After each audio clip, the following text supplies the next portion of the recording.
Zinc के ऊपर design को लेकर गए हुए। What I would recommend is कि आप मैंने आपको बताया था कि जो अभी आखिर में मैं कंटेंट कवर कर रहा हूँ वो ऑनलाइन आप जिंक ट्रेनिंग यूट्यूब पर देखेंगे तो प्रॉब्ली शुरू के ही लिंक्स में आ जाएंगे। सदरी के नाम से होगा, सादेक सदरी नाम है बंदे का जिसकी ये ट्रेनिंग्स थी, जिसको मैं भी अभी फॉलो कर रहा हूँ। और एक्चुअली मैं भी साथ साथ कुछ चीज़ें सीख रहा हूँ क्योंकि मैंने जिंक के ऊपर पहले पर्सनली खुद काम नहीं किया हुआ। FPGAs के ऊपर तो बहुत काम किया है लेकिन जिंक डिवाइस के ऊपर करवाया हुआ है लेकिन खुद नहीं किया हुआ। तो मैं भी साथ साथ मेरा भी लर्निंग कर्व चल रहा है इसके ऊपर।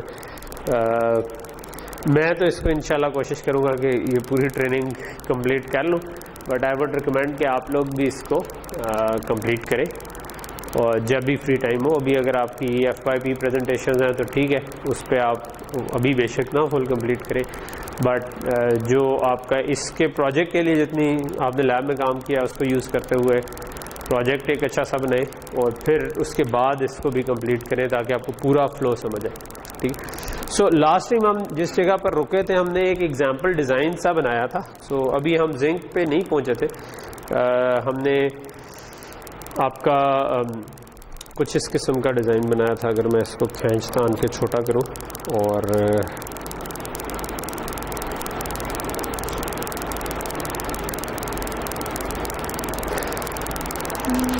ठीक है, तो हमने एक छोटा सा डिज़ाइन बनाया था जिसमें AXI टाइमर और UART और DRAM कंट्रोलर और फिर AXI इंटरकनेक्ट और एक AXI DMA यूज़ किया था। ठीक है, और एंड पे जहाँ पर क्लास का टाइम ख़त्म हो गया था वहाँ पर हम चाह रहे थे कि इस पूरे डिज़ाइन को एज एन IP बना लें, एक IP पैकेज बना लें जो कि किसी और डिज़ाइन के अंदर हम यही वाला पैकेज फिर रीयूज़ कर सकें। तो ये बड़ी काम की चीज़ होती है। मतलब आप प्रोग्रामिंग में भी देखते रहे हैं कि भाई आप अगर एक दफ़ा एक क्लास बन गई है तो यू कैन रीयूज़ इट। उसी तरह हार्डवेयर के अंदर क्या है कि अगर एक ब्लॉक बन गया है जो सिग्निफिकेंटली कॉम्प्लेक्स काम कर रहा है तो आप उसको रीयूज़ एक तो कर सकते हैं, दूसरा बड़े डिज़ाइन को आप छोटे डिज़ाइन में तोड़ सकते हैं और छोटे डिज़ाइन के ब्लॉक्स बनाते बनाते उनको रीयूज़ कर सकते हैं। ठीक है, सो हमने ये काम किया था कि हम इधर गए और हमने डिज़ाइन पर क्लिक किया, राइट क्लिक किया और हमने कहा कि क्रिएट HDL रैपर, जिसके बाद ये वेरिलॉग फाइल बन गई थी। इस वेरिलॉग फाइल को हमने थोड़ा सा देखा था कि इसके अंदर AXI के सिग्नल्स हैं और उसके अंदर जो भी हमारी इनपुट्स और आउटपुट्स ब्लॉक की बनती हैं ये उसका एक रैपर बन गया है और उसके अंदर इसका कोड उसने लिख दिया है कि जिसमें चीज़ों को के इंस्टेंस बने हुए हैं। ठीक है, तो ये बेसिकली अगर हम देखें तो ये हमारे डिज़ाइन का इंस्टेंस है। ठीक है, तो इसके ऊपर एक रैपर बना दिया हुआ है। ठीक है, अच्छा, दूसरा हमने कहा था कि हमने इसको राइट क्लिक करके किया था जनरेट आउटपुट प्रोडक्ट्स। ठीक है, तो उससे ये क्या करेगा, थोड़ा सा टाइम लगाएगा और इस ब्लॉक डिज़ाइन से आपके जो भी सिंथेसिस इम्प्लीमेंट डिज़ाइन के लिए प्रोडक्ट्स चाहिए वो क्रिएट कर देगा, यानी कि इसके फ़ौरन बाद आप जाके सिंथेसाइज कर सकते हैं, इम्प्लीमेंट डिज़ाइन कर सकते हैं। क्योंकि ब्लॉक डिज़ाइन जो है वो आप फिगर पे चीज़ों को जोड़ें। ठीक है, जब जोड़ लिया उसके बाद आप आउटपुट प्रोडक्ट जनरेट करते हैं और फिर आप बेसिकली इसी डिज़ाइन को अगर सिंथेसाइज करना चाहें, इसी डिज़ाइन को इम्प्लीमेंट डिज़ाइन करना चाहें, जो कि आपको पता है कि सिंथेसिस और इम्प्लीमेंट डिज़ाइन क्या होता है। सिंथेसिस का मतलब है कि आप उसको गेट लेवल पे जोड़ दें, इम्प्लीमेंट डिज़ाइन का मतलब है कि एक्चुअल FPGA के ऊपर जाकर मैप कर दें और फिर उसके बाद आप उसको चला सकते हैं। तो ये कुछ रीसेट की वार्निंग इसके ऊपर आ रही है। फिलहाल मैं इसको इग्नोर कर रहा हूँ बिकॉज इस वक्त हमारा मकसद नहीं है, लेकिन basically you should actually look into things क्या वार्निंग्स आ रही हैं। कुछ वार्निंग्स अननेसेसरी होती हैं और कुछ एरर्स को तो स्पेशली आपने हमेशा देखना है, लेकिन वार्निंग्स पे एक नज़र ज़रूर मार लिया करें। ठीक है, अच्छा, अब अगर मैं इस डिज़ाइन को पैकेज करना चाहता हूँ, यानी कि मैं इसकी एक IP बनाना चाहता हूँ, तो इसके लिए हम इसको राइट क्लिक करते हैं और इधर एक ऑप्शन आ रही है पैकेज ब्लॉक डिज़ाइन। ठीक है, सो डिज़ाइन को आपने राइट क्लिक किया और उसके बाद आपने कह दिया पैकेज ब्लॉक डिज़ाइन। ठीक है, सो पैकेज ब्लॉक डिज़ाइन से ये आपके पास एक लेफ्ट पे टैब खुल गई है। ठीक है, जिसके ऊपर अब आप डिफरेंट फर्दर सब टैब्स हैं। ठीक है, सो मे बी आप वेंडर कौन है, अब ये अब आपने फिल करना है। फॉर एग्जांपल मैं कहता हूँ कि लेट से वेंडर है इसका एंजाइम, ठीक है, लाइब्रेरी, जो भी नाम आपने रखना है। अभी हमने डिज़ाइन 1 नाम रखा हुआ है क्योंकि हम कोई ख़ास मीनिंगफुल काम इतना नहीं कर रहे थे, लेकिन अगर आप किसी स्पेसिफिक काम के लिए कर रहे हैं तो जो भी काम कर रहा है वही आप उसका नाम रख देंगे। और कंपनी URL डाल देंगे कोई, मे बी लेट्स मैं enzyme.com ही कर देता हूँ, ठीक है। और ये हो गया कंपैटिबिलिटी। हमने जो डिवाइस सिलेक्ट की हुई थी जब हमने शुरू में प्रोजेक्ट क्रिएट किया था, ये अब उससे कंपैटिबल बन रहा है, ठीक है। और फिर फाइल ग्रुप्स में कि कौन कौन सी इससे फाइल्स जनरेट होंगी। ये मोस्टली हमारी वेरालॉग फाइल्स और जो इसके साथ जनरेट होंगी। कस्टमाइजेशन पैराम्स, ये भी हमें छेड़ने की ज़रूरत नहीं है, लेकिन ये आप अगर इसको कस्टमाइज़ करना चाहें, आईपी के कुछ पैरामीटर्स जो हैं वो आप यूज़र से लेना चाहें कि जब आईपी जनरेट कर रहे हो तो लेट से आपने विड्थ जो है वो कभी 8 बिट रखनी है, कभी 16 बिट रखनी है, कभी 32, तो आप चाह रहे हैं कि वो यूज़र डिफाइन कर सके, तो फिर आप इधर आ जाते हैं, ठीक है। पोर्ट्स एंड इंटरफेसेस में हमने इसके अंदर एक UART लगाया हुआ था और उसके अलावा स्लेव था, एक स्लेव AXI लगाया था और एक मास्टर AXI लगाया था। मास्टर को हमने नाम दे दिया था M_AXI DRAM क्योंकि इसने रैम पे लिखवाना था। स्लेव को हमने CPU लिख दिया था क्योंकि हम चाह रहे थे कि CPU इससे बातचीत कर सके और उसके बाद क्लॉकिंग सिग्नल्स और इंटरप्ट्स वगैरह इसके अंदर से, ठीक है।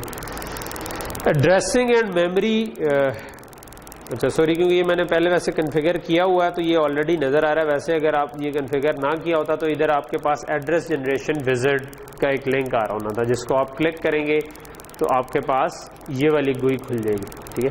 तो ये क्या चीज़ है, ये है कि आप जो हमने कन्फिग्रेशन साइट के कि आप जो कन्फिगर करवाना चाह रहे हैं जिस इंटरफेस से, उसका मेमोरी मैप क्या होगा, ठीक है।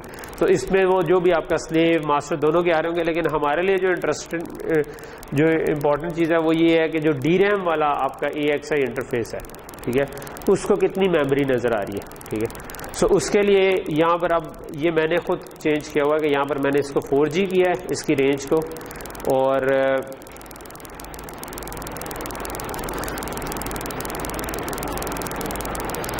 अगर मैं इसके आगे जाऊँ तो ये विड्थ को 32, क्योंकि 4 गीगाबाइट्स को अगर आपने एक्सेस करना है तो आपकी एड्रेस की रेंज 32 बिट्स की होनी चाहिए, ठीक है। तो ये 2 चीज़ें आप इसके अंदर लिखवा दें और ताकि आप रेंज जो भी सेट करना चाहें, ठीक है। ये आपको दिखा रहा है कि आपका GUI पे ये कैसा लगेगा, ठीक है, इन दी एंड। तो ये हमारा वो, इसको भी मैं अनडॉक करके मैं भी थोड़ा बड़ा करूं तो आपको नज़र आ रहा होगा, ठीक है। ये भी वो उतना क्लियर नहीं नज़र आ रहा क्योंकि अभी हमारी रेजोल्यूशन उतनी अच्छी नहीं है, लेकिन हमारा एक स्लेव CPU पोर्ट है, एक UART पोर्ट है, एक आपकी DRAM वाली पोर्ट है, फिर उसके बाद आपका जो इंटरप्ट्स हैं और क्लॉक और रीसेट है, ठीक है। इंटरप्ट आपका जो DMA का इंटरप्ट हमने इसके अंदर रखा था, ठीक है। और अगर ये चीज़ें सारी हो गई उसके बाद आप कहते हैं पैकेज IP, ठीक है, ओके। सो जब आपने पैकेज IP कर दिया, ठीक है, तो ये मैं वापस विंडो को ले आता हूँ। तो अब इससे आपकी एक काइंड ऑफ ऐसा IP पैकेज बन गया है जिस तरह हम बाकी चीज़ों को ब्लॉक डिज़ाइन में ड्रैग एंड ड्रॉप करते हैं, उस तरह अब इस वाले पैकेज को भी अपने डिज़ाइन में ड्रैग एंड ड्रॉप कर सकते हैं, ठीक है। अच्छा, सो उसको चेक करने के लिए हम क्या करते हैं कि हम लेट्स से कि एक नया प्रोजेक्ट बना लेते हैं, ठीक है, क्योंकि अब मतलब हम क्या रहे हैं,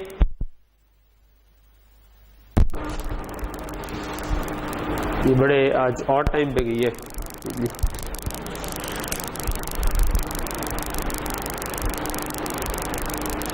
ऑफ हो गया है। इसका जो नॉर्मल तरीका है वो ये है कि इसको एक दफ़ा ऑन करें तो ये दोबारा गर्म हो जाता है और फिर दूसरी दफ़ा ऑन करना पड़ता है। तो लेट्स गिव इट 10 सेकेंड्स।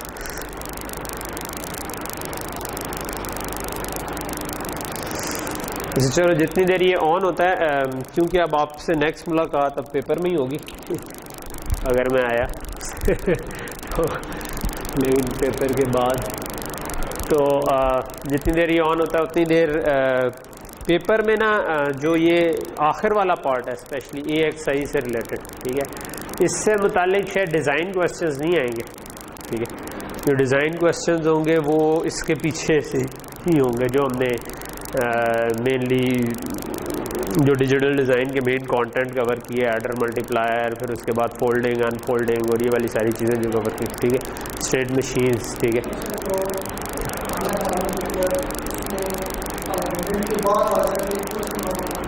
नहीं कुछ ऐसा ज़रूरी नहीं है, मिड के बाद और रेड हो गया, ठीक है। सो मिड के बाद कोई ऐसा रूल नहीं है कि मिड के बाद से एक क्वेश्चन होगा, प्रॉबेबली मेरा ख्याल नहीं और भी बन सकते हैं, स्टेट मशीन से भी बन सकते हैं, मतलब हमने काफ़ी कंटेंट कवर किया मिड के बाद भी ना। मतलब स्टेट मशीन्स तो एक पार्ट है, उस पर तो हमने 1-2 लेक्चर किए हैं, फिर हमने माइक्रो कोडेड स्टेट मशीन्स की हैं, ठीक है। तो छोटा सा प्रोसेसर बनाया है, प्रोसेसर टाइप का क्वेश्चन भी आ सकता है जो मैंने आपको लेक्चर में बताया भी था, ठीक है। सो प्रॉबेबली 3 घंटे का पेपर है, ठीक है। तो वो डिज़ाइन क्वेश्चन तो होगा उसके अंदर, ठीक है, और 2-3 होंगे प्रॉब्लम, जिसमें कुछ यानी एनालिसिस वाले क्वेश्चन होंगे, यानी जिसमें आपको जी चीट शीट इस पेपर में क्या चाहिए आपको? इस पेपर में चीट शीट मुझे तो कोई मुझे वैसे कोई सेंस इसकी नहीं लगती कि इस पेपर में आपको चीट शीट चाहिए हो। मतलब अगर होता ना कि कोई फार्मूलाज याद रखने हो कुछ, इसमें तो कोई फार्मूलाज तो नहीं है उस तरह, प्योरली हाँ। मसलन कौन सी तस्वीर है ऐसी? हाँ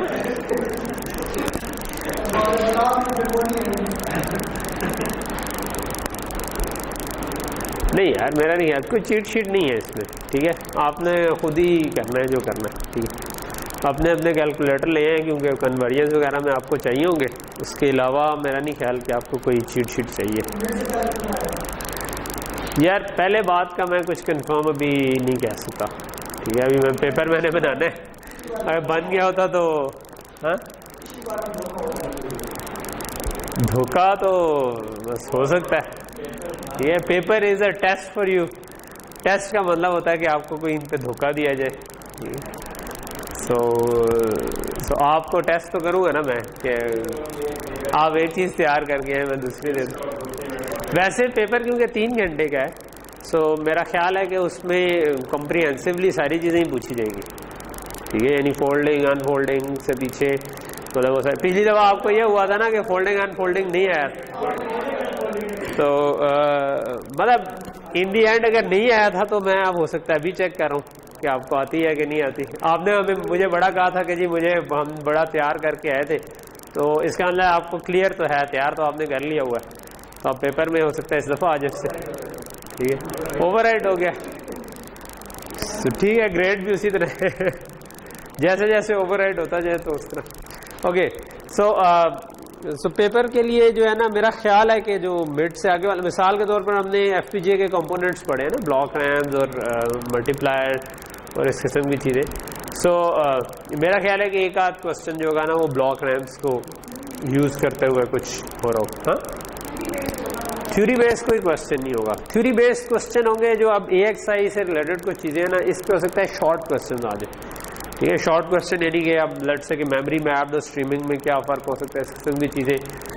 हो सकता है कोई मैं ऐसी सिनेरियो दे दूं जिसके अंदर आपसे पूछ लूँगी इधर क्या लगना चाहिए, स्ट्रीमिंग होना चाहिए या मेमोरी मैप्ड होना चाहिए, तो आपको अगर वो समझ आई हुई है तो आपके लिए यूँ होगा कि यार हाँ बस एक लाइन बता दी और वो काम हो गया, या एक छोटे से पैरे में हो गया।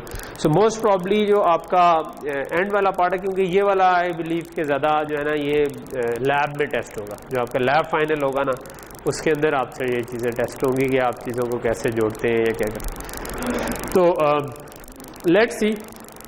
सो ये हमारी IP हमने पैकेज कर ली थी। अब हम ऐसा करते हैं कि इस प्रोजेक्ट को कर देते हैं क्लोज, ठीक है।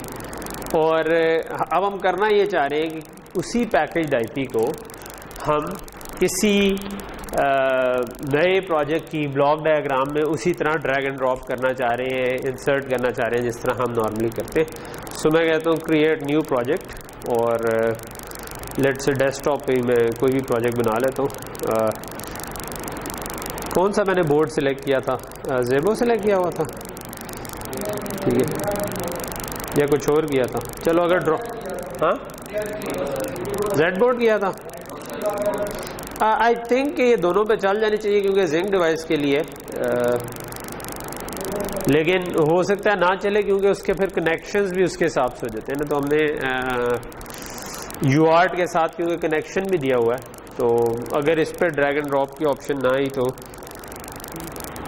ठीक है हुआ, सॉरी। ओके, सो क्रिएट ब्लॉक डिज़ाइन किया हमने इसमें नए प्रोजेक्ट में। अच्छा, अब जो आपके पास ना जो आपने आईपी बनाई है वो डायरेक्टली तो इसको नहीं पता कहाँ पे है, नहीं मतलब जो कुछ तो आईपीज जब आप कंट्रोल आई करते हैं या इंसर्ट आईपी करते हैं तो वो वाली आईपी बता रहा है जो Xilinx के अंदर ऑलरेडी इंस्टॉल्ड आई है, उसके फोल्डर्स के अंदर पड़ी हुई है। सो जो आपने आईपी बनाई हुई है उसका आपको पास देना पड़ता है, उसको रिपोजिटरी में ऐड करना पड़ता है कि जो आपके पास एग्जिस्टिंग रिपोजिटरी है जिसमें सारी आईपीज पड़ी हैं उसमें ये नई वाली आईपी भी ऐड हो जाए, ठीक है। उसके लिए फिर आप क्या करते हैं, उसके लिए आप जाते हैं इसके अंदर प्रोजेक्ट सेटिंग्स में, टूल्स के अंदर प्रोजेक्ट सेटिंग्स में, और उसके अंदर फिर आप जाते हैं आईपी में, और आईपी में जाके आप कहते हैं कि यार मैंने जो खुद आईपी बनाई है ना, मैं वो रिपोजिटरी इसके अंदर ऐड करना चाहता हूँ। सो मैं ऐड रिपोजिटरी कर देता हूँ, ठीक है। डेस्कटॉप के अंदर प्रोजेक्ट 1 था मेरा ख्याल है जो कि हम कर रहे थे, ठीक है। उसके सोर्सेज में चले जाते हैं, source 1 block design. I think इससे आगे वो खुद ही उठा लेगा, ठीक है। मैंने उसको ब्लॉक डिज़ाइन में ले गया और मैं अगर उसको कह दूँ सिलेक्ट, तो उसने उसको लोड कर लिया और उसने डिज़ाइन 1 हमारा नाम था ना, और वो डिज़ाइन 1.0 ये उससे कह दी, ठीक है। सो इसके नीचे कहीं पे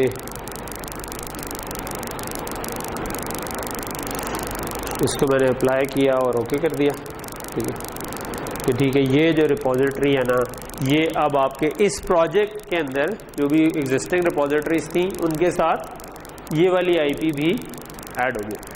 अब आप इस आईपी को अगर उसका इंस्टेंस बनाना चाहिए तो आप जो ऐड आईपी करते थे या कंट्रोल आई से या ऐड आईपी राइट क्लिक करके, इसमें वो जो डिज़ाइन 1 है ये आपको नज़र आ रहा है। इसको मैं अगर क्लिक करूं तो ये डिज़ाइन 1 इसके अंदर इंस्टेंशिएट हो जाएगा, जिसके क्योंकि हमने वही यूआर्ट, DRAM, CPU और क्लॉक्स और इंटरप्ट्स यही चीज़ें उसके अंदर बनाई, ठीक है। तो ये काइंड ऑफ इस तरीके करके आप कर सकते हैं कि आप छोटे छोटे डिज़ाइन जो है ना उनको पैकेज करते जाए, ठीक है, और एक अपनी रिपोजिटरी बिल्ड कर दें, ठीक है कि ये मेरी रिपोजिटरी है जिसमें ये काम हो सकते हैं। और फिर जब भी आपने प्रोजेक्ट करना हो, आपको जो चीज़ चाहिए उसकी रिपोजिटरी अपने प्रोजेक्ट में ऐड की और उसके ऊपर बिल्ड करते गए, ठीक है। ओके, तो ये तो हमारा काइंड ऑफ हो गया ये वाला काम। अच्छा, एक चीज़ जो मैं चाह रहा था और पहले कर नहीं पाया वो था कि जिंक का जो आर्किटेक्चर है उसके ऊपर थोड़ा सा उसका एक ओवरव्यू कर ले, ठीक है। ऑल्दो मैं प्रैक्टिकली जो चाहता था वो उससे अगला लेवल था कि हम एक उसके ऊपर अच्छी सी एग्जांपल भी कर ले, लेकिन एग्जांपल तो मेरा ख्याल है कि मुश्किल है कि पूरा एक, क्योंकि अब एक ही लेक्चर है तो हम उस पर रनिंग एग्जांपल पूरी लेके जाएं। लेकिन जिंक का जो आर्किटेक्चर है वो क्या है, जो जिंक FPGA की जब हम बात करते हैं, ठीक है। सो इसका ब्रीफ सा मैंने आपको ओवरव्यू दिया हुआ है पहले, ठीक है।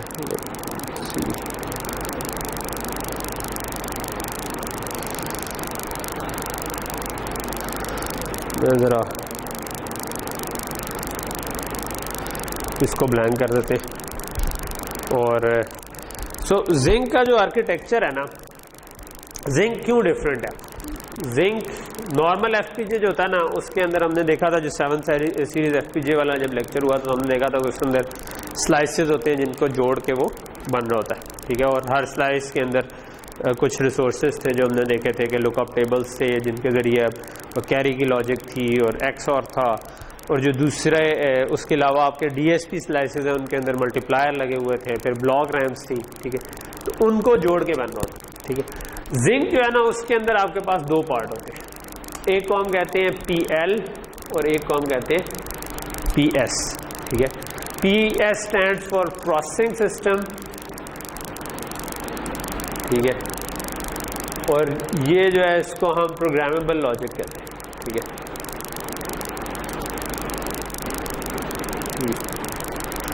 प्रोग्रामेबल लॉजिक से मुराद क्या है कि ये बिल्कुल वही FPGA वाला ही पार्ट है जो कि नॉर्मल FPGA हम पढ़ते नहीं रहे, लेकिन उसके अलावा एक आपके पास प्रोसेसिंग सिस्टम भी आ गया। अब प्रोसेसिंग सिस्टम से क्या मुराद है, इसके अंदर दो ARM की कोर्स, ARM A9 प्रोसेसर की दो कोर्स लगी हुई, ठीक है। अच्छा, फ़ायदा क्या है? फ़ायदा ये है कि अक्सर स्पेशली आजकल एक और एप्लीकेशन जो एक इंडस्ट्री में एक इम्पॉर्टेंट चीज़ हो रही है वो है डाटा सेंटर्स, ठीक है। जिस तरह आप अगर गूगल के सर्वर्स हैं, आपने कोई चीज़ फैच करनी है तो वो गूगल ने पूरा एक बड़ा सी बिल्डिंग ली होगी जिसके अंदर बहुत सारी कोर्स, बहुत सारे CPU लगे हुए होंगे और जो कि मिलियंस ऑफ ट्रांजैक्शन इकट्ठी सर्व कर सकते होंगे। फिर इसी तरह कुछ कंप्यूटेशन इंटेंसिव एप्लीकेशन है जिस तरह मशीन लर्निंग की है कि आपने ट्रेन करना है किसी न्यूरल नेटवर्क को, वो एक कंप्यूटेशन इंटेंसिव कई दिनों में नॉर्मल PC पे लगता है, और अगर आप किसी डाटा सेंटर पे या किसी बड़े मशीन लर्निंग प्लेटफॉर्म पे करें तो वो ज़रा जल्दी ट्रेन हो जाते हैं, ठीक है। या और इस किस्म की काफ़ी सारी एप्लीकेशन है, ठीक है। तो उनके लिए लोग करते क्या थे कि एक्सेलरेटर बनाते थे, ठीक है, कि आपका एक कंप्यूटर है, उसके साथ आप एक एक्स्ट्रा कार्ड लगा दें जो कि किसी काम को एक्सेलरेट कर रहा हो, ठीक है। जिस तरह फॉर एग्जांपल एक एक्स्ट्रा कार्ड जो आम PC पे हम लगाते हैं वो है ग्राफिक्स कार्ड, ठीक है। सो ग्राफिक्स कार्ड अगर अच्छा लगाओ तो वो गेम से रिलेटेड या 3D में कोई सीन कंस्ट्रक्ट करने से रिलेटेड जो भी ऑपरेशन होते हैं उनको एक्सेलरेट कर देता है, ठीक है। सो और वहाँ से लोग इस पे भी आ गए कि मतलब अब बहुत सारे काम जो हैं वो इस तरीके हो रहे हैं कि आप उस ग्राफिक्स वाले कार्ड को ही यूज़ करते हुए आम कंप्यूटेशन को भी फास्ट कर सकें कि भाई PC से ऑफलोड कर दें GPU पे और GPU उसको फास्ट कर दें। तो ये जो है ना, ये आप ऐसी डोमेन में जो है ना, जब आपने इस किस्म के कंप्यूटेशन इंटेंसिव काम करने होते हैं तो उसमें हम कहते हैं जो चीज़ हम चाह रहे होते हैं ना, वो आप चाह रहे होते हो कि आपकी परफॉर्मेंस पर वॉट जो है ना वो बेस्ट किसकी आ रही, ठीक है। परफॉर्मेंस पर वॉट का मतलब है कि आपकी जो कंप्यूटेशंस आप जितनी कर सकते हो, परफॉर्मेंस इज अ वेग टर्म कि परफॉर्मेंस, वॉट तो बड़ा क्लियर टर्म है ना कि कितनी पावर आप ले रहे हैं, लेकिन परफॉर्मेंस के लिए जनरली आपने बेंचमार्क्स बनाए होते हैं कि मतलब जो आम आपके प्रोग्राम है जो कि चल सकते हैं या कोई ख़ास प्रोग्राम है जो चल सकते हैं, आपने उसकी कुछ ना डमी प्रोग्राम आप समझे एक तरह से बना के रखे होते हैं और वो आप चला के देखते हैं कि कोई कंप्यूटर कितनी देर में उसको कंप्यूट करता है और कितनी पावर लेता है उसके लिए, ठीक है। सो जो फास्टेस्ट कंप्यूट कर ले और जो कम पावर ले रहा हो वो बेस्ट है, ठीक है। सो ऑब्वियसली दोनों चीज़ें इकट्ठी अमूमन नहीं मिलती, या तो आप ज़्यादा पावर खा जाते हैं या आप ज़्यादा फास्ट हो जाते हैं, ठीक है। जिस तरह आपके जो नॉर्मल डेस्कटॉप कंप्यूटर हैं वो पावर ज़्यादा लेते हैं लेकिन फिर फास्ट भी होते हैं, ठीक है। जो आपकी मोबाइल है वो उसके अंदर भी वो भी एक कंप्यूटर है आपकी मोबाइल डिवाइस, लेकिन वो पावर तो कम ले रहा है बट वो फिर कंप्यूटेशन में भी उतना तेज़ नहीं है। जो गेम आप PC पे खेल सकते हैं वो गेम शायद मोबाइल के ऊपर उस स्पीड पे आपको परफॉर्मेंस ना मिल सके, और अगर मिले तो शायद वो बैटरी ज़्यादा तेज़ी से ड्रेन हो जाए, ठीक है। सो इन दी एंड जो आपका जो चीज़ हम चाह रहे होते हैं ना वो होती है परफॉर्मेंस पर वॉट। तो उसमें एक चीज़ जो ये वाला जो डिज़ाइन है ना, ये उस लिहाज से इंटरेस्टिंग है कि ये इसका जो है ना नॉर्मल प्रोसेसर वाला पार्ट हो गया, ये इसका प्रोग्रामेबल लॉजिक वाला पार्ट हो गया। तो एक चिप के ऊपर आप ये काम कर सकते हैं कि एक नॉर्मल एप्लीकेशन चला दें जो कि आपने C++ के ऊपर कोड किया हो, ठीक है, या अमूमन C में कोड हो रहा होता है एम्बेडेड में, तो ये आपने C में कोड लिखा प्रोसेसिंग सिस्टम के ऊपर, और वो कोड जो है ना अगर उसको कहीं पे कोई एक्सेलरेटेड टास्क चाहिए तो उसने ऑफलोड कर दिया FPGA वाले पार्ट पे। FPGA के ऊपर आपने स्पेसिफिक हार्डवेयर बना लिया उस काम के लिए जो जिस काम के लिए आपको एक्सेलरेशन चाहिए थी, ठीक है, और वो काम करने के बाद आपने इसको वापस बता दिया, ठीक है।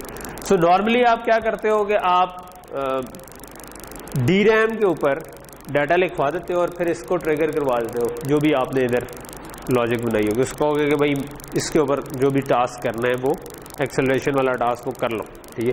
फॉर एग्जांपल एक वीडियो है और उसके ऊपर आपने फ्रेम बाय फ्रेम कोई प्रोसेसिंग करनी है, उसका कंट्रास्ट इंप्रूव करना है, उसकी या कोई और ऐसा काम करना है, क्रोमा कीइंग करनी है, बैकग्राउंड हटा के कोई और वीडियो उसके अंदर डालनी है, मतलब बहुत सारे काम हो सकते हैं ना, या ओवरले ग्राफिक्स करने हैं उसके। तो आप क्या करोगे, आपने वो फ्रेम्स रखवा के इसको कह दिया कि यार तुम ये काम कर लो, ठीक है, और ये कोई और काम करना शुरू हो गया।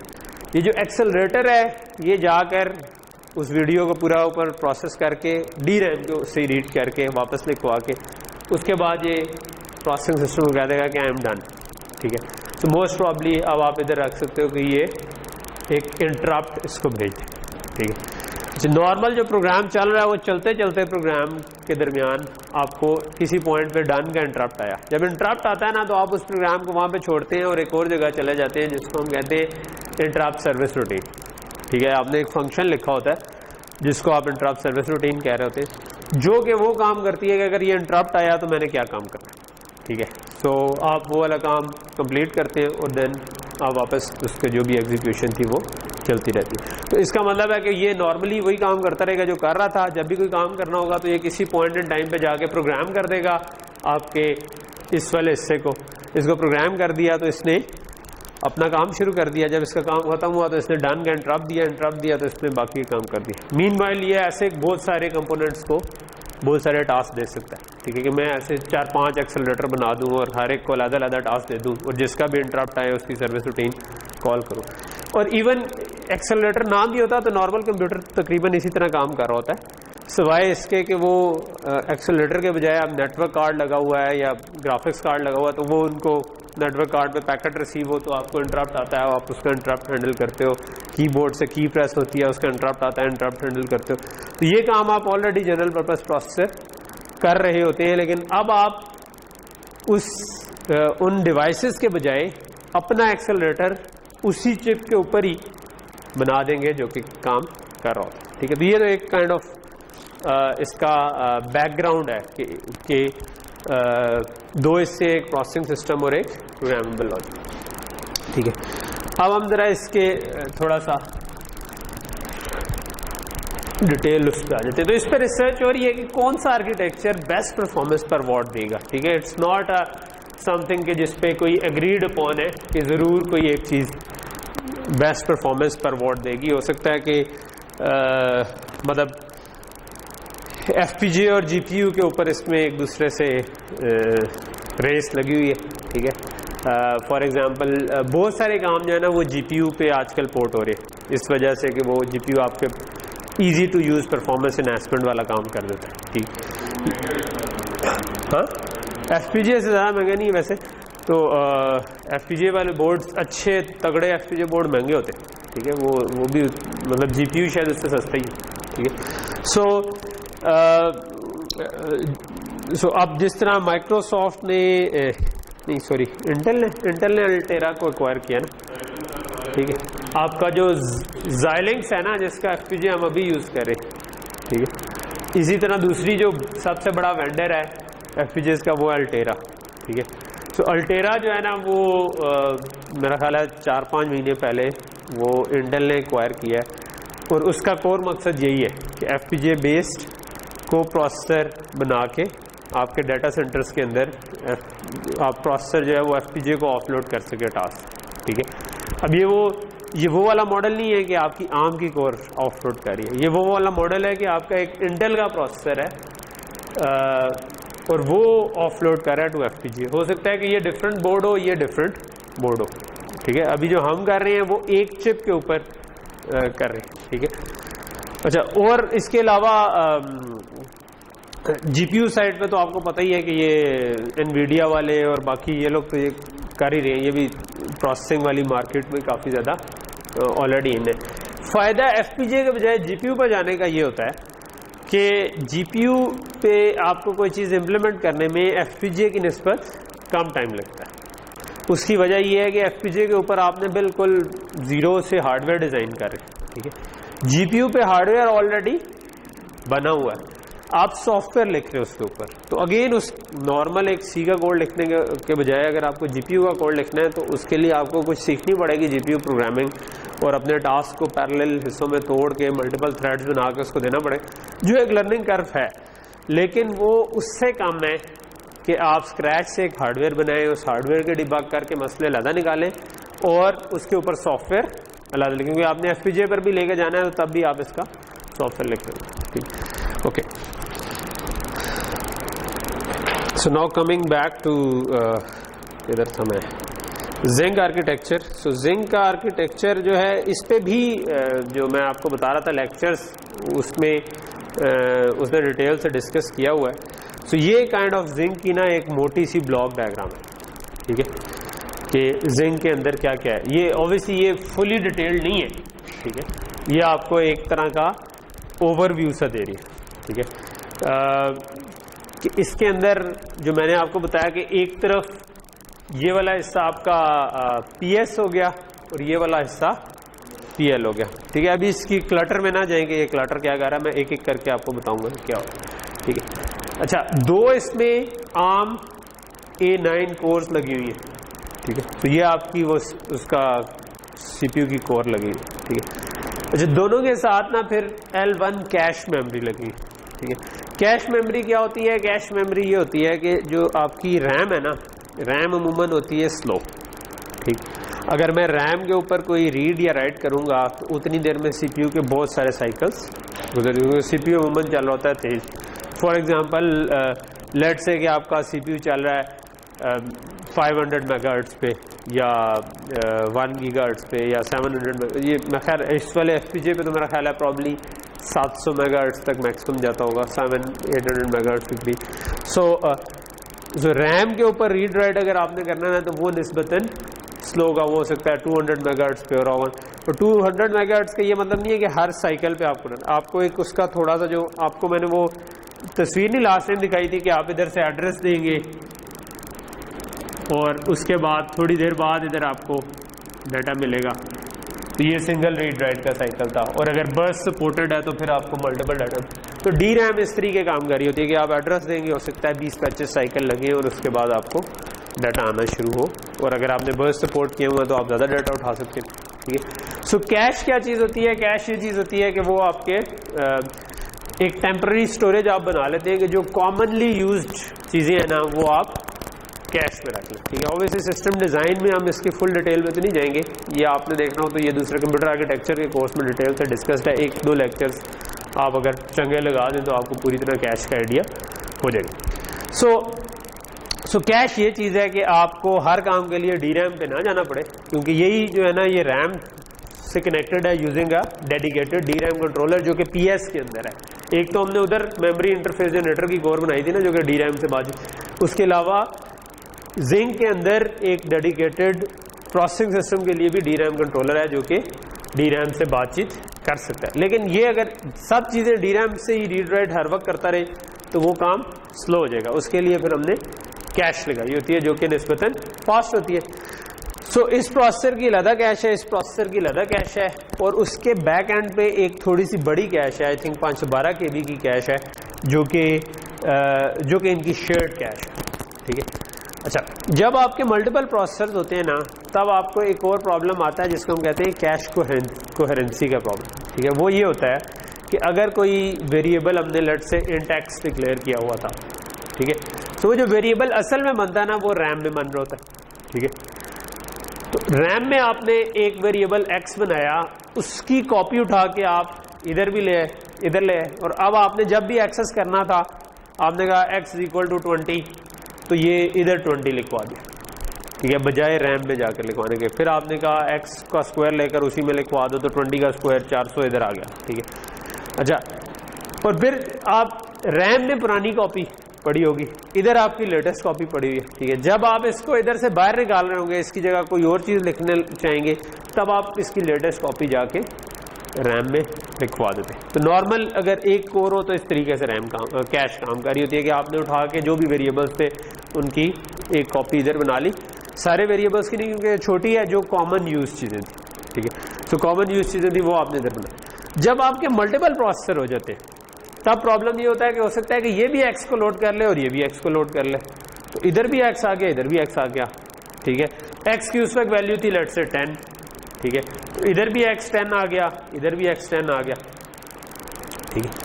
अब अगर इसने एक्स पे लिखवा दिया 20 तो वो इधर तो लिखा जाएगा, लेकिन इस प्रोसेसर के पास पुरानी कॉपी होगी, मेमोरी के अंदर पुरानी कॉपी पड़ी हुई होगी, ठीक है।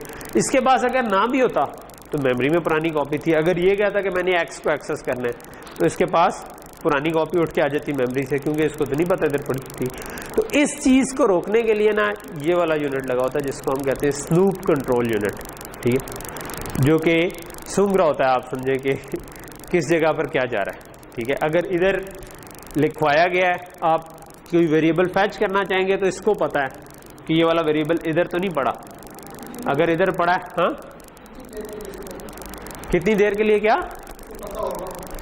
इससे हमेशा पता होगा, ठीक है। स्नूपी कैश के ऊपर भी एक वो लेक्चर आप मैंने अलहदा से किया होगा, पूरा लेक्चर इस पे चाहिए कि स्नूपी कैश कैसे काम है। उसकी एक स्टेट मशीन बनती है, ठीक है, कि आप कैसे स्नूप कर रहे होंगे, ठीक है, कि कौन सी जगह किस जगह पर है और उसके पास वो एक वक्त में किसी एक के पास ही वैल्यू रखने देगा, ठीक है। स्नूप कंट्रोल यूनिट जनरली ये कर रहा होता है कि वो कहता है कि रीडेबल कॉपी अगर किसी ने रखनी है तो रखी रखे, लेकिन अगर कोई राइट करना चाह रहा है, ठीक है, तो फिर जो रीड करके लाए थे उनकी कॉपियां फारग कर दो, ठीक है, उनको आप ओवर राइट कर दो, आप कहो कि वो वैलिड नहीं रही हैं, ठीक है।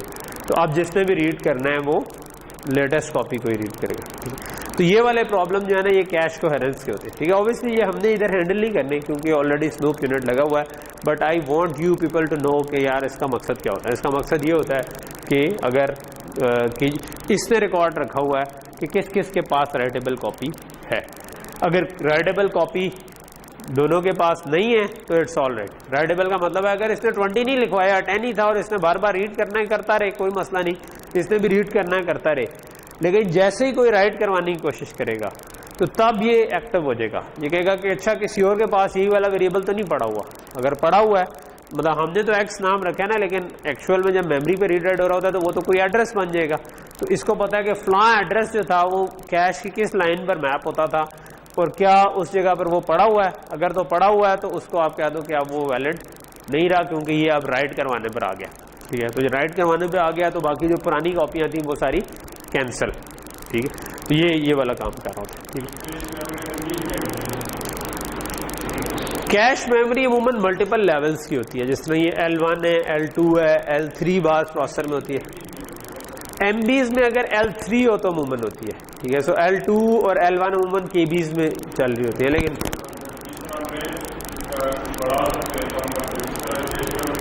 नहीं, ये तो आप चिप के ऊपर की बात होगी। ये पूरा जो चीज़ है ना ये एक आपकी FPGA की चिप जो है ना उसकी बात कर रहे हैं, उसके अंदर आप नई चीज़ कुछ नहीं लगा सकते, ठीक है।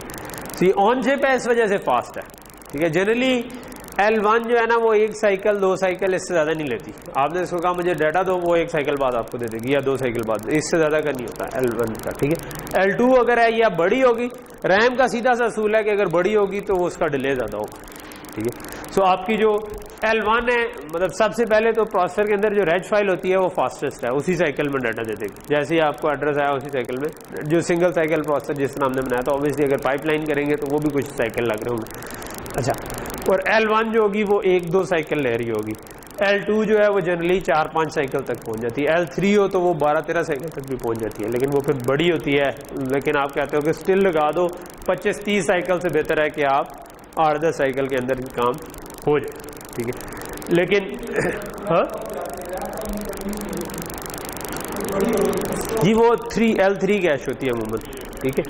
ऑब्वियसली आप इसको बढ़ा सकते हैं, L3, L4, L5 भी कर सकते हो, लेकिन जनरली L3 तक होती है, ठीक है। उससे आगे फिर आप कहते हो कि आप वो तो इतना डिफरेंस। उसके बाद रैम है तो रैम उससे बड़ी है मगर स्लो है। उसके बाद हार्ड डिस्क है तो वो बहुत बड़ी है, ह्यूज है, मगर उससे भी ज़्यादा स्लो है, ठीक है। और फिर उससे ज़्यादा हो जाएगा ड्रॉप बॉक्स जो कि उससे भी बड़ा हो जाएगा, लेकिन आपके पास उससे भी ज़्यादा स्लो होगा। ठीक, हाँ दोनों चीज़ें हम चाहते हैं ना, हम वो कहते हैं चौपड़ियाँ भी तो दो भी। तो हम तो ये चाहते हैं कि वो फास्ट भी हो, और एक्चुअली कैश जो है ना वो इसी चीज़ को हल करने की कोशिश है। ठीक है कि आप फास्ट भी हो जाए और बड़ी भी हो जाए। तो बड़ी आप रैम को बड़ा कर लेते हैं, और आप कैश कहते हैं ये है छोटी और फास्ट है, लेकिन आप जो ज़्यादा फ्रीक्वेंट चीज़ें हैं वो किसी तरह इसमें फिट इन कर दें। ठीक है, और वो ऑब्वियसली फिर एक और लेक्चर है कि वो कैसे फिट इन करेगी कि कैश के अंदर। ठीक, ओके, तो यहाँ तक चीज़ समझ आ गई। ठीक है, अच्छा, तो ये तो इसका L1। अब ये 2 कोर्स हैं, तो इसका मतलब है आप पैरेलल में 2 थ्रेड्स चला सकते हैं, जो कि इस पे आधा चल रहा हो, इस पे आधा चल रहा हो, या 2 प्रोग्राम चला सकते हैं, एक इस पे चल रहा हो, एक इस पे चल रहा हो, डुअल कोर है। ठीक है, और लेकिन ये चीज़ आपके बैक ऑफ माइंड होनी चाहिए कि अगर सेम वेरिएबल को दोनों थ्रेड्स यूज कर रहे हैं तो वहां पर लामहला कुछ ना कुछ डिले जरूर आएगा। ठीक है, अगर दोनों उस पर राइट करवाने की स्पेशली कोशिश करें। ठीक है, अगर रीड सिर्फ करें दोनों एक ही वेरिएबल को तो तब इतना प्रॉब्लम नहीं आता। आपने किसी कोर्स में मल्टी थ्रेडेड प्रोग्रामिंग पढ़ी हुई है? कभी आपने वो क्रिटिकल सेक्शन क्या होता है, क्या मतलब ऐसी चीजें नहीं देखी हुई? That's why I think it's very important कि ऑपरेटिंग सिस्टम का कोर्स भी एक होना चाहिए, ताकि आप एक पूरा एक कॉम्प्रीहेंड कर सकें ना कि कोई बहुत बड़ी साइंस नहीं होती, लेकिन इन दी एंड होता यह है कि जब आप दो थ्रेड बना लेते हैं, चाहे एक प्रोसेसर पे चाहे 2 प्रोसेसर पे, और वो सेम वेरिएबल्स को एक्सेस करने की कोशिश करते हैं, तो उसमें कुछ प्रॉब्लम आ सकते हैं, इवन इफ के वो एक ही प्रोसेसर भी हो। ठीक है, इस पे मैंने 2 थ्रेड चला दिए, थोड़ी देर के लिए एक थ्रेड चलता है, थोड़ी देर के लिए, स्टिल ये वाला प्रॉब्लम आ सकता है। ठीक है, कि आप एक वेरिएबल को इसने अपडेट किया था और फिर दूसरे की बारी आ गई। ठीक है, तो अभी इसने उसको रीड किया था, उसमें 10 ऐड किया था, लिखवाया नहीं था, और दूसरे ने उसको मॉडिफाई कर दिया पीछे, और फिर इसने भी आकर लिखवा दिया, तो जो दूसरे ने लिखवाया था वो ओवर। तो ऐसी चीज़ों को हैंडल करने के लिए हम कहते हैं कि जो ऐसा हिस्सा होता है प्रोग्राम का जिसमें आप सेम वेरिएबल को 2 थ्रेड से यूज करना चाह रहे हैं, उसको हम कहते हैं क्रिटिकल सेक्शन। तो उसको आप पहले लॉक लगाते हैं। ठीक है, जस्ट लाइक कि आप चेंज रूम में जाते हैं तो आप कुंडी लगा के चेंज करके आते हैं, तो उसको एक वक्त में एक बंदा यूज कर रहा होता है। ठीक है, so critical section is kind of कि ऐसा वेरिएबल जिसको एक वक्त में मल्टीपल थ्रेड्स यूज करने की कोशिश करेंगे तो प्रॉब्लम हो जाएगी। तो आप उधर कहते हैं कि नहीं, इधर आप लॉक लगाएंगे, और फिर लॉक्स एंड सेमाफोर्स इस किस्म के कुछ कॉन्सेप्ट हैं जो कि आप लोगों को बेसिकली आने चाहिए, और मेरे लेकिन मतलब ऑब्वियसली वो सिस्टम डिज़ाइन के स्कोप में नहीं है, वो computer architecture and operating system के स्कोप में आते हैं, जो क्या वो। सो एनीवे, ये तो खैर एक छोटे छोटे से मसले थे, इनका ताल्लुक आम की कोर से नहीं है, लेकिन जब भी आप इसमें कोड लिख रहे होंगे ऐसा जो मल्टी थ्रेडेड होगा, तब आपको ये वाले प्रॉब्लम आने चाहिए। तो जब आपने वो करना हो तो आप उससे पहले कोई लेक्चर इसके ऊपर देख लें कि यार जब मल्टी थ्रेडिंग में जो कैश कोहेरेंसी के मसले आते हैं या इस किस्म के, वो कैसे फिक्स किए जाते हैं। ठीक है, ओके, अच्छा, सो ये तो L2 L1 कैश होगी जो कि आगे DRAM से कनेक्टेड है। लेकिन ज़्यादा इंपॉर्टेंट चीज़ क्या है? ज़्यादा इंपॉर्टेंट चीज़ है कि इधर से कैसे हम बात करेंगे। ठीक है, अच्छा, इस साइड के खैर बाकी भी देख लेते हैं। बाकी क्या है, DRAM कंट्रोलर तो वैसे ही समझ आ रहा है कि क्या चीज़ है। ठीक है, और DMA कंट्रोलर भी इसके अंदर लगा हुआ है कि आप अगर DMA को प्रोग्राम करना चाहेंगे एक डिवाइस से दूसरे डिवाइस को डाटा कॉपी कर सके, नेटवर्क से उठा के रैम में लिखवा दे, रैम से उठा के नेटवर्क में फेंक, और बहुत सारे पेरिफेरल्स हैं जो ऑलरेडी कनेक्टेड है इसके साथ। ठीक है, network, SD card, USB, UART, ये सारे आपके ऑलरेडी प्रोसेसिंग सिस्टम के साथ कनेक्टेड है, यानी कि ये जब भी अपना काम खत्म करेंगे ये इसको इंटरप्ट कर देंगे, या आप जाके उधर से रीड राइट कर सकते हो, आप इधर से डाटा उसको भेज सकते हो, सारे पेरिफेरल। ये बड़ी स्ट्रॉन्ग सी चीज़ हो जाती है, क्योंकि आज से कुछ साल पहले ना ये सारे कोड लिखना ही एक मतलब वो था, काम होता था। ठीक है, तो आप ये वाला सारा काम जो है ना, ये आप सॉफ्टवेयर से बड़े आराम से हैंडल कर सकते हो कि आपने SD कार्ड में लिखवाना है, उसकी आपको कोई एग्जांपल मिल जाएगी। अगर आपने कहते हैं UART पे बात करनी है, उसकी कोई एग्जांपल मिल जाएगी। ठीक है, AXI इंटरकनेक्ट बीच में लगा हुआ है, जो कि जिसका काम है इन सारे चीज़ों को आपस में जोड़ना।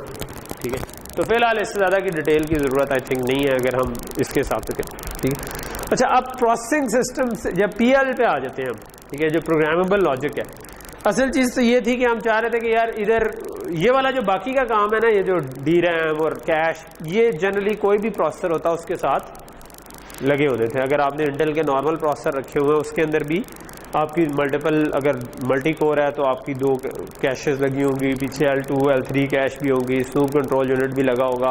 और ये वाली चीज़ तो नॉर्मल एक प्रोसेसर का पार्ट एंड पार्सल होती है। जब हम सी में कोड लिख रहे होते हैं तो हम हार्डवेयर लेवल पे नहीं सोच रहे होते, लेकिन ये अंडरस्टूड होता है कि ऑटोमेटिकली यहाँ के हम जो भी चीज़ एलोकेट करेंगे वो रैम में एलोकेट होगी और फास्ट खुद ब खुद चल जाएगा, तो वो इनके थ्रू चल रहा है। अच्छा, लेकिन जो डिफरेंट है वो ये है कि अब आप PL के साथ बातचीत कर सकते हैं। तो PL के साथ आप कैसे बात कर सकते हैं उस पर आज, ठीक है।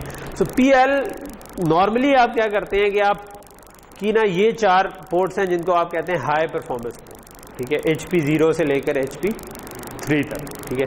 ये HP0 से HP3 तक जो पोर्ट्स हैं ना, ये स्लेव पोर्ट्स हैं प्रोसेसिंग सिस्टम के लिए, ठीक है। AXI स्लेव्स हैं ये, ठीक है। यानी कि इधर अगर मैंने कोई एक्सेलरेटर इंप्लीमेंट किया हुआ है तो वो as a master in slave के ऊपर रीड या राइट करवा सकता है, ठीक है।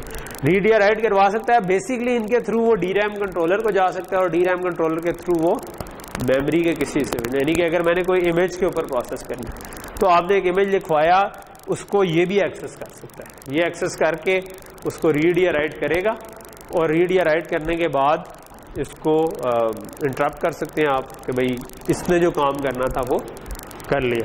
अगेन इसके अंदर ये वाला प्रॉब्लम एग्जिस्ट कर सकता है कि आप जिस जगह को रीड या राइट करने जा रहे हैं अगर उसकी कैश्ड कॉपी पड़ी हुई, ठीक है, तो CPU के पास पुराना डाटा पड़ा होगा, आपके पास नया। तो इसका फिर तरीका होता है कि अगर आपने कोई इस किस्म का काम किया तो आप कैश को इनवैलिडेट कर देते, ठीक है, फ्लश करते, कैश खाली कर देते, तो आप दोबारा से फिर कैश को फिल कर सकते, ठीक है, जो कि ऑप्शन अवेलेबल है जब आप कोड लिख रहे होते, ठीक।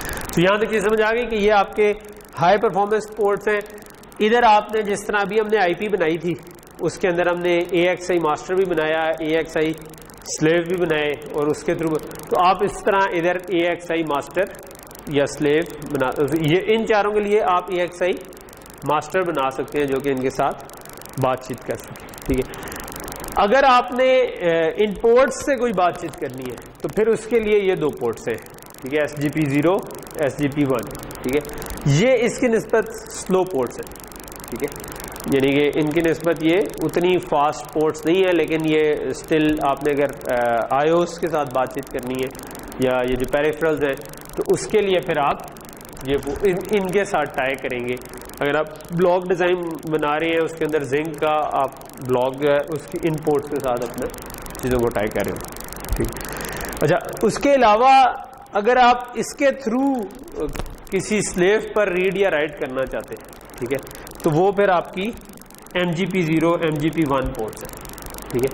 ये PS साइड से मास्टर है, ठीक है। ये वाली 4 जो थी ये PS साइड पे स्लेव थी, ये PS साइड से मास्टर है। अगर आपने CPU चाहता है कि वो किसी जगह पर लिखवाना चाहे या पढ़ना चाहे तो वो इन पोर्ट्स के थ्रू रीड या राइट कर रहा होता है, ठीक है। और वो फिर आप इधर अपनी हार्डवेयर में AXI स्लेव एक वेरिलॉग कोड लिखे इम्प्लीमेंट करें या ब्लॉक डिज़ाइन बनाएं और उसके अंदर इम्प्लीमेंट करें और आप इधर से इंस्ट्रक्शंस दे सकते हैं कि आपने क्या काम करना है और वो काम करने के बाद आप लिखवा दें, ठीक।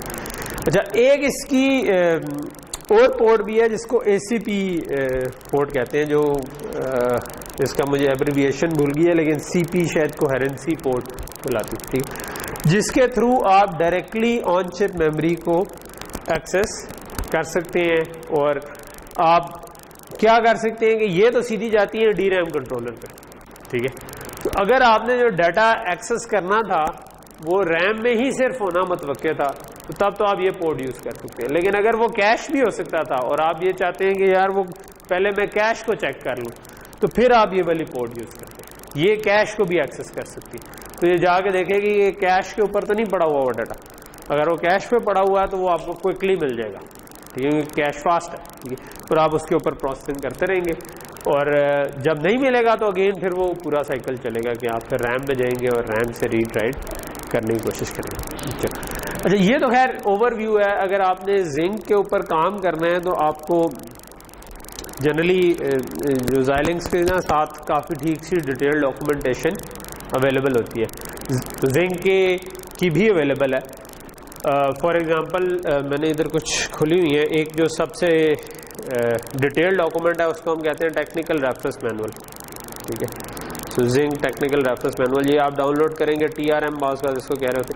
सो ये आई डोंट नो ये लेटेस्ट वर्जन है या नहीं, आप इसको मतलब देख लें, क्योंकि कुछ अरसे बाद कोई नई चीज़ें इसके अंदर ऐड होगी। ये वैसे बहुत डिटेल्ड है, ये कोई 1700 पेजेस का, मेरा ख्याल है कि 1800 पेजेस का डॉक्यूमेंट है, ठीक है। लेकिन ऑब्वियसली आपको इसकी सारी डिटेल में जाने की ज़रूरत नहीं होती, लेकिन ये मतलब आप चैप्टर वाइज अरेंज हुआ है, आपको जिस चीज़ की ज़रूरत हो आप उधर जाकर, जिस तरह ये एप्लीकेशन प्रोसेसिंग यूनिट है, ठीक है, तो इसके अंदर अब आपके सारे जो कनेक्शंस किस तरह हो रहे हैं ये इस चैप्टर के अंदर लिखा हुआ है, ठीक है।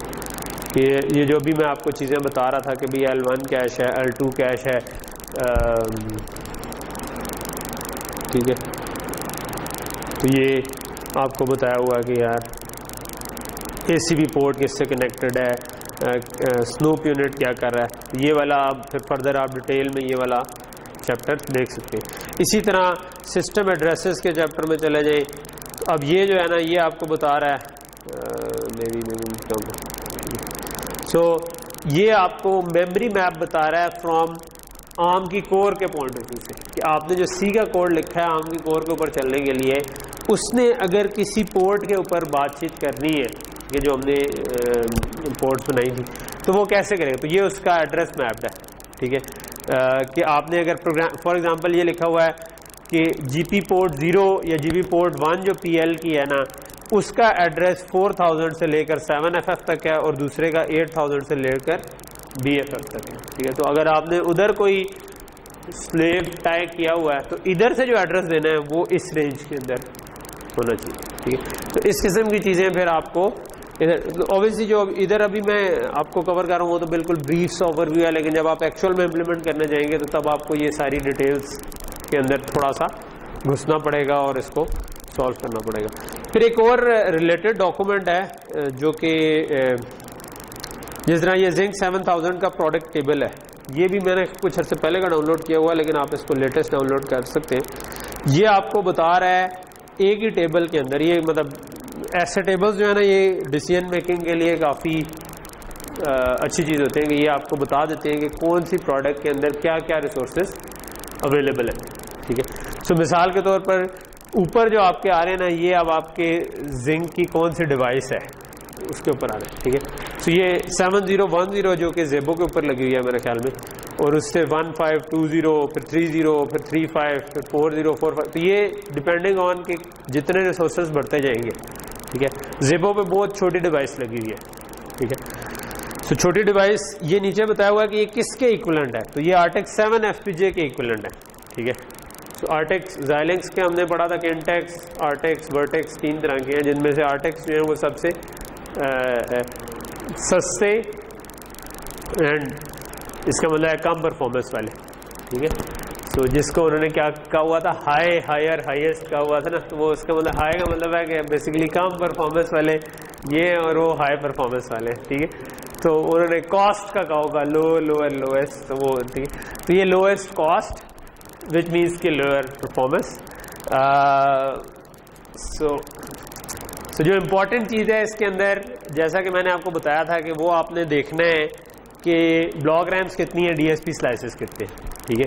तो इसमें लिखा हुआ कि DSP स्लाइसेस जो है इसके अंदर 80 है, इसका मतलब है 25/18 मल्टीप्लायर एंड एक्यूमुलेट यूनिट एक DSP स्लाइस में था ना, तो इसका मतलब ऐसे 80 लगे हुए। तो 80 से ज़्यादा अगर आपको मल्टीप्लिकेशन चाहिए ये जो 16 या 18 बिट की, तो फिर ये वाला FPGA जो है ना वो उसको डायरेक्टली मल्टीप्लायर से इम्प्लीमेंट नहीं कर सकता। उसके लिए आप फिर जो लॉजिक के अंदर है वो ही यूज़ कर सकते हैं, क्योंकि लॉजिक को जोड़ के स्टिल बन सकता है, बट उसकी परफॉर्मेंस उतनी अच्छी नहीं होगी। सो लेट्स से कि आप बहुत ही कंप्यूटेशन इंटेंसिव काम करना चाह रहे थे, तो तब आप कहेंगे कि नहीं मुझे फिर ये डिवाइस नहीं चाहिए, तो इससे अगली डिवाइस में 160 है, इससे अगली डिवाइस में 220 है, ठीक है। और फिर आप उससे अगली में जाते जाएं तो वो किंटेक्स के इक्विवेलेंट होते जाते हैं, तो वो 400, 900, ठीक है। फिर आखिरी जो किंटेक्स 7 के इक्विवेलेंट हो जाती है उसमें 2020 मल्टीप्लायर भी लगूँ, ठीक है। तो अब अगर वाकई कोई आपने ऐसी एप्लीकेशन बनानी है जिसमें बहुत सारे मैक्स चाहिए, तो आप फिर ये हाईएस्ट वाली डिवाइस ले लेंगे जिसके अंदर 2020 मल्टीप्लायर लगे, ठीक है। तो ये वाली खैर इस किस्म के डिसीजंस आप कर रहे होते हैं जब आप शुरू में डिसाइड कर रहे होते हैं कि आपने कोई काम जो कर रहे हैं वो किस एफपीजे के ऊपर जाना चाहिए और मुझे कौन सा एफपीजे खरीदना चाहिए। तो आप उसमें रफली गेज करने की कोशिश, प्रोफाइल करने की कोशिश करते हैं। अगर एल्गोरिदम बन चुका है तो आप एग्जैक्टली प्रोफाइल करते हैं कि आपको कितनी मल्टीप्लिकेशंस पर सेकंड चाहिए, फिर इसकी स्पीड गिवन है, ठीक है। इसमें आपको बताया हुआ है कि ये किस स्पीड पे चल सकता है, ठीक है। तो ये इसकी मैक्सिमम फ्रीक्वेंसी है, ठीक है। अच्छा, इसका ये मतलब ना लें कि 866 मेगाहर्ट्ज़ पे आपका मल्टीप्लायर चल जाएगा, ठीक है।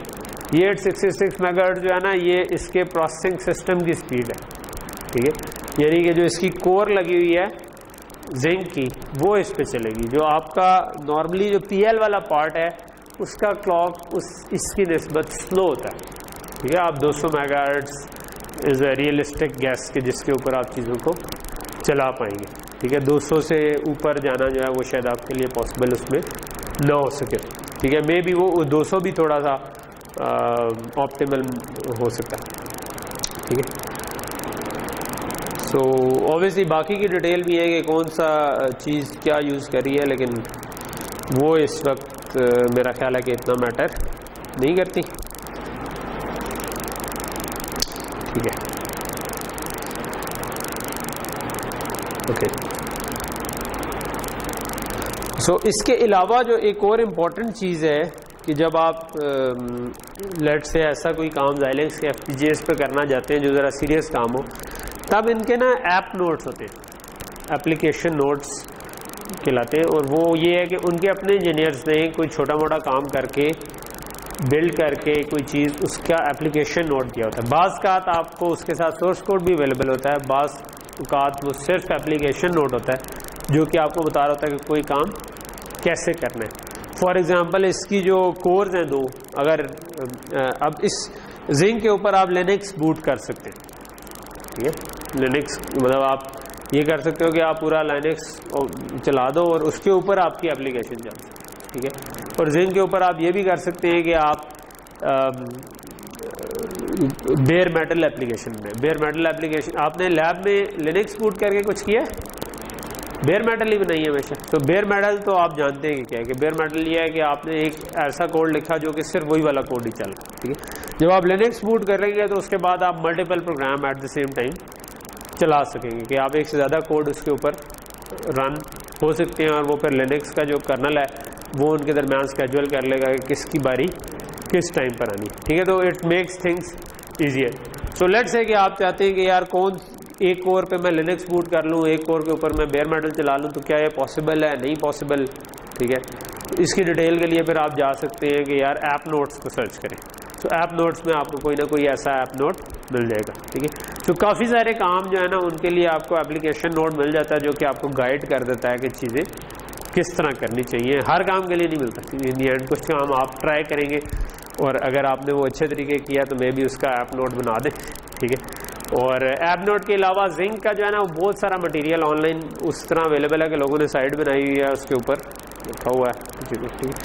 तो ये एक काइंड ऑफ जिंक का हमारा ओवरव्यू था, और आई थिंक हम आज यहाँ पर रुकते हैं, ठीक है। अभी 15-20 मिनट पड़े हैं, लेकिन आई थिंक कि हम 20 मिनट में कोई बहुत ज़्यादा मीनिंगफुल काम नहीं कर पाएंगे, तो इसलिए हम जिंक के ओवरव्यू पर रुक जाते हैं। मैं चाहता था कि हम जिंक का कोई चलाएं, लेकिन बट फॉर सम रीज़न वो अब एक हफ़्ता शॉर्ट हो गया, जिसकी वजह से हम नहीं कर पाएंगे, ठीक है।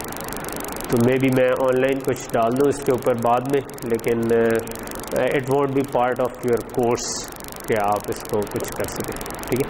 तो ठीक है, इसको फिर हम इधर होते हैं, ठीक है।